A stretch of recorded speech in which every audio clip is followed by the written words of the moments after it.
Hey, we're back. This time with a green, white, black mid-range deck. This one was brought to you by Dan Musser, who got second at the Open with it. I went ahead and changed a few of the cards in the deck. So I just want to go over the whole deck a little bit and talk about each individual card. First, we have Voice of Resurgence. Voice is just a very powerful card. Like Chris was saying earlier, it was just a card that's good against every single archetype. You know, whether it's the aggressive decks, blocks makes a huge guy, you know, the mid-range decks, where it's a little bit weaker, but, you know, in conjunction with Elspeth, in conjunction with, like, the Elvish Mystics, the Sylvan characters, just like these extra creatures that you have really do make it a powerful card in those type of matchups. And, you know, it is good against the control decks, where they just have to play all their instants basically on their turn. So moving right along, we also have Smiter. Smiter, you know, as the metagame is shifting, I think it is becoming a little bit weaker. People are starting to play more Abrupt Decays. People are playing, you know, as Chris had the +2/+2 enchantment, Unflinching Courage, where, you know, it's just making your guys bigger than it. We do have Elvish Mystic to, you know, combo into Smiter on turn 2, which, I mean, is cute, but I'm not actually sure if that's what you want to be doing. Since people are having things that are either bigger than it, or they're having just straight up removal for it. There's more Doomblades, there's more Abrupt Decays, That's true, but I do think that Smiter is a little bit better in the deck that has Whip. So, like, okay. So you do have Mystic, you can play it as a 4/4 on 2. He's usually fine as a 4/4 on 3, but Whip giving it lifelink, and then you can whip it back after it's dead, you know, for even more damage and life. Right. I definitely think that if you're going to be playing Smiter, you want to have Mystic and Whip with it. Yeah, agreed. So the next card that's here is the Reaper of the Wilds. Kind of a new card. The other deck that Dan was playing had Advent of the Worm in it. And I really like this card just because it's much better against the blue-white decks, where you can give it hexproof. You know, it's not going to get Azorius Charmed. If you just wait until you have 6 mana against them, you know, you can just keep up the hexproof, so it can't get Detention Sphere. The only thing that can really answer it is Supreme Verdict, and then if they kill another creature, you get to scry. Yeah, the scrying is really good. A lot of times, like, they'll verdict away like a Mystic, a Caryatid, and a Reaper of the Wilds, and you'll scry right to your Elspeth, cast it, and they lose. You're right, you're right. We also have Scavenging Ooze in the deck. Scavenging Ooze, I think, is actually getting a little bit worse as the metagame is going. You know, before you got to play it in Legacy, before it was in Standard, and it was just awesome. And now, you know, it's kind of seeing where, like, everyone's just playing, like, these big, huge creatures, and whoever can build the biggest robot will win. And, you know, Scavenging Ooze is definitely a card that's good against, like, the mono red decks, where you can play, like, some of the early removal and then just, like, eat up their graveyard and get back on the game like that. With that, that's why I think that there's only 2 in the deck versus either 3 or 4, because there's not a whole lot of removal in the deck, but, you know, there is a little bit. We also have our package of mana guys. We have 4 Elvish Mystic, 3 Sylvan Caryatid. Sylvan Caryatid is just amazing against the red deck. Hexproof, so their Fire for Striker isn't going to work. Just a huge toughness. We got 3 toughness on it. You know, blocks everything, well, besides Boros Reckoner. And even then, you know, it does block Boros Reckoner if you actually need it to, where, yeah, so you're not going to take any damage back. Damage. Right. So let's go right along. We've got our removal package. We've got 2 Doomblade, 2 Hero's Downfall, and 3 Abrupt Decay. This is actually perfect. I think that this is, you know, where you want to be. I played a deck like this in the IQ this last weekend, and we ended up splitting in the top 4. But you know, I think that these are what you need. You know, you got Doomblades for early creatures. You've got Abrupt Decay for early creature, Detention Sphere, and Hero's Downfall is really good against, like, the blue-white decks. It's kind of clunky against, you know, like the mono red decks and the white weenie decks, where, you know, you can't cast it until turn 3. But I mean, I think that just being able to hit a Planeswalker in any given matchup is really what you need. Yeah, because I also think it's relevant to note that cards like Chandra are picking up steam, like, even out of the sideboard of the red decks. Mm-hmm. So, you know, having a way to kill Chandra without having to, you know, throw a bunch of resources with attacking creatures at it, I think it's very good. So when it comes into play, it goes up to 5 loyalty, makes your guy not block, they get to push through damage. You know, unless we have Smiter or Reaper and another creature in play, we're not going to be able to kill it on the crackback. but Downfall allows us to take care of Chandra. So I think it's very relevant to note that you can kill Chandra with it out of the sideboard of the red decks. Okay. Agreed. It is also very good to kill that. We have one whip. Dan had 2 in his deck. You know, the card is great when you have one, but in multiples, it's just, I mean, it's going to rat. It's legendary, and it's a permanent that people don't actually really kill, besides, you know, they can Detention Sphere. But, you know, you have Abrupt Decays, which are better in other matchups. I'm not saying that Abrupt Decay isn't good against the red deck, where this is good. It's just 4 mana, and, you know, against, like, a red deck, you need to really be able to play something on turn 2 to kill the guy, or, like, you know, play one of your mana guys and just get some type of board presence, or, you know, destroy their creature to get rid of their board presence.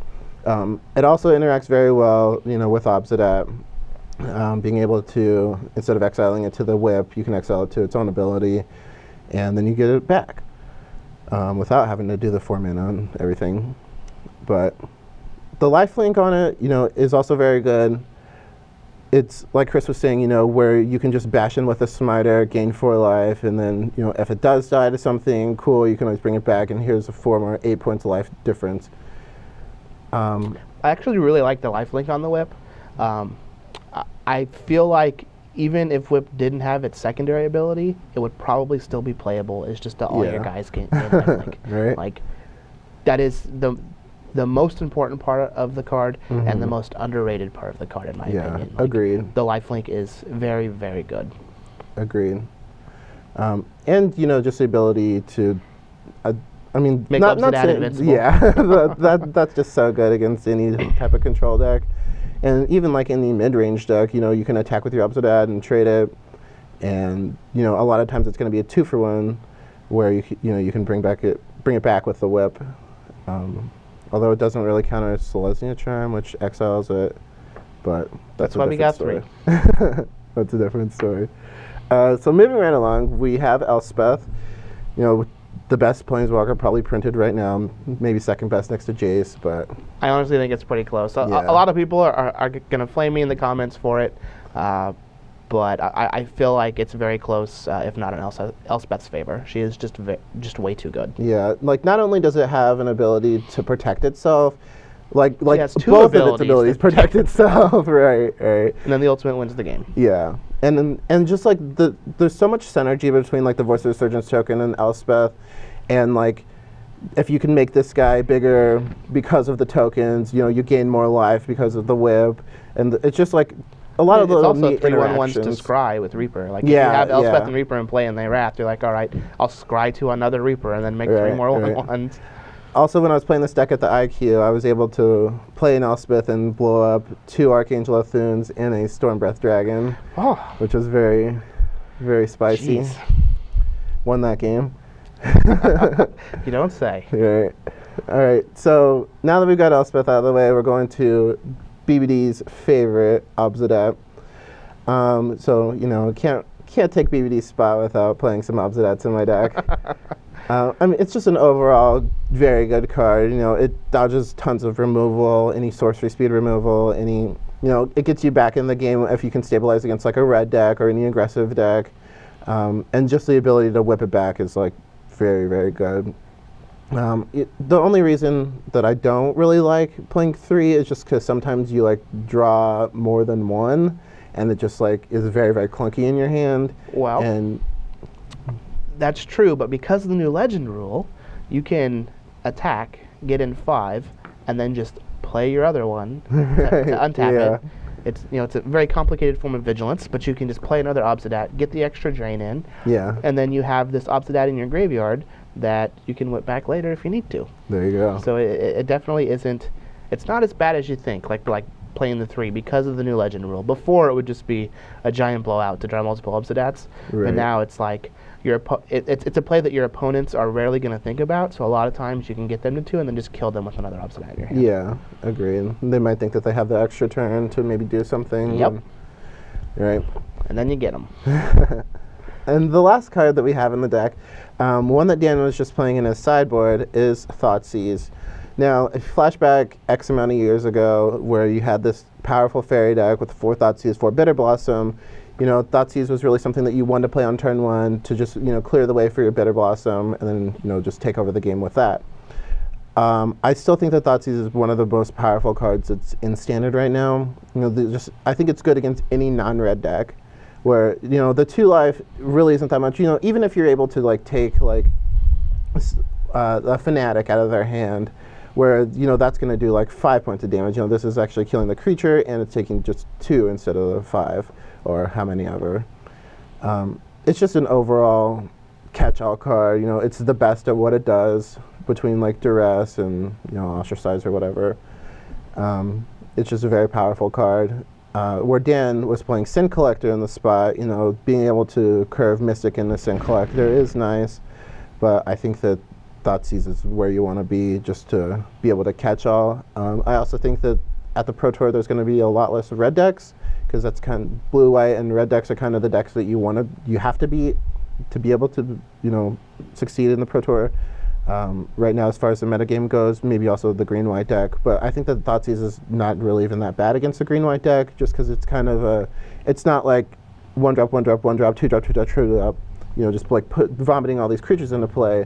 You know, it's playing like 1 creature a turn, and just being able to Thoughtseize like a trick out of their hand to make sure that, you know, like your removal spell goes through, or being able to trade goes through, basically just anything like that. Just make sure that your plan is on, you know, on track, and Thoughtseize is definitely one of the cards that can create situations, you know, it can just like sculpt the whole game. If you're able to like see, I've seen a game where like the guy Thoughtseize, it is like a legacy game where the guy could Thoughtseize his Grizzlebrand, and then he like reanimates it, and like the guy had Force of Will, the guy with the Thoughtseize had Force of Will, so you could basically just like force your opponent to discard their whole hand with just the 1 Thoughtseize, like with the way that your cards interact with theirs. But I don't know, I really like the card, and I think that it should be main deck. So I'm going to try it out today and see how it goes. You know, maybe the 2 life really isn't worth it with, you know, all these mono red decks in the format, but I think that the format is kind of slowing down. You know, after the first few weeks, you know, people don't really play the mono red deck, they kind of play more of the mid-range-ish decks that are beating the mono red decks. And I think that Thoughtseize is definitely a good contender against all the other decks. I agree. I actually think that a lot of people are putting Thoughtseize in the sideboard of their deck, particularly like the Esper control decks. But I feel like it definitely is main deckable. As the format starts to adapt to the red decks, which is really the only place that you don't want it, right? They will slowly die down, and then Thoughtseize just becomes better and better. Yeah. So I definitely like that it's in the main. Yeah. And lucky you get to play Temple. Yeah. Scrylands. Although it doesn't really come up with our Thoughtseize, because you can't scry The old Elvish Mystic Temple of Silence draw. I'm ready for that one. Yeah, and you got Obsidian, which could be kind of weird, but Dan also had, I think, 5 forests in his deck, and I cut one since I added the Thoughtseize to play another Swamp. But the rest of the mana base and the rest of the cards are pretty much the same. I think that the Scavenging Oozes, I mean, they're good, but you could probably like sideboard them, I guess, against like a red deck, because they're just not, I mean, I guess they're good against like blue-white. But I guess we'll just see how it goes. I think the deck looks really solid. You know, it plays out very well usually, unless it gets like the clunky draws, where, you know, that's kind of where I do like Thoughtseize, because it is just 1 mana, and it can definitely like, not that it smooths out your draws, but kind of makes it so you can, you know, fight the good fight in whatever you're fighting against. Sounds good. So we'll shuffle this baby up and get to battling. Well, first we get to take a look at your sideboard. Oh yeah, we're back. This time just talking about our sideboard with the green, white, black deck. We've got some cards that are good against the control decks. We've got a couple of Underworld connections. You know, it's pretty good even in like a mid-range matchup. I like it. It's because, you know, you trade a lot of 1-for-1s, and then, you know, this card just really brings you back in the game once you're done trading. We've got Vraska. She's just an overall good card. I think that she's just not too good against like the mono red decks or any really hyper aggressive deck. So it can just kind of clunk up your hand. That's why you just have her on the sideboard. But you know, it does against like any blue white deck. You know, it kills a Planeswalker, it kills a Detention Sphere. And if Aetheling decides to attack it, well, I guess it kills it, but Aetheling's just busted. All right, so we also have Sin Collector. Dan Messer had Sin Collector in his main deck. I moved him to the sideboard and switched him for the Thoughtseize, which I think are fine. This is more of a kind of, it's a little narrower, so that's why we have it in the sideboard, just for like the control decks, or any deck with tons of instants and sorceries. We also have Golgari Charm. Golgari Charm is, it can double up against like the decks with like all the X ones, like the 2 ones, or like the white weenie decks. So they can't like brave their guys and save them. It also is good against the blue-white decks where you can blow up a Detention Sphere, regenerate your guys from a Wrath. Thoughtseize, you know, just a 4 Thoughtseize in the deck. It kind of gives you the 2, these are kind of like duresses, I guess. Yeah. So you have like 2 duress, give you 6 handle him spells after sideboard, which I really like. It's for when you really don't want them to Sphinx's Revelation. Yeah. All right. If there's a way you can lose, it's Sphinx's Revelation. Hero's Downfall, you know, it is a good removal spell. I'm not sure if you really want to bring, I mean, you probably want to bring in the other one against a mono red deck, just to kill like a Boros Reckoner after you know, it's just kind of slow. But I do think that it's good against, you know, any creature deck. It's good at like a green-white mirror match, or like against a green-white deck. You know, something that isn't killing you like on turn 4, but something that it's definitely going to make an impact with. Unflinching Courage, just, you know, like against the mono red decks or any deck that's just really trying to just kill you dead before you can do anything. Just give you your creature lifelink and make the race like possible is always very good. And then we have just a couple Doomblade. We have 2 Doomblade in the main deck. The only problem with this deck is that sometimes it just gets overran, and like people will just play like 5 creatures into play before you can do anything. And so just being able to like kill their guy and like play a guy in a turn is just being able to cast like 2 spells in one turn pretty much, where like Hero's Downfall doesn't really let you do that, is really good. Although you can't kill Rakdos Cackler with it. Rats. Although I imagine it does lead for a lot of games where you're just like turn 2 Caryatid, turn 3 play a voice, block your guys, Doomblade another guy. So like that's really like what you need to beat the good mono red draws. Agreed. All right, so we'll get these decks shuffled up, and then time to battle.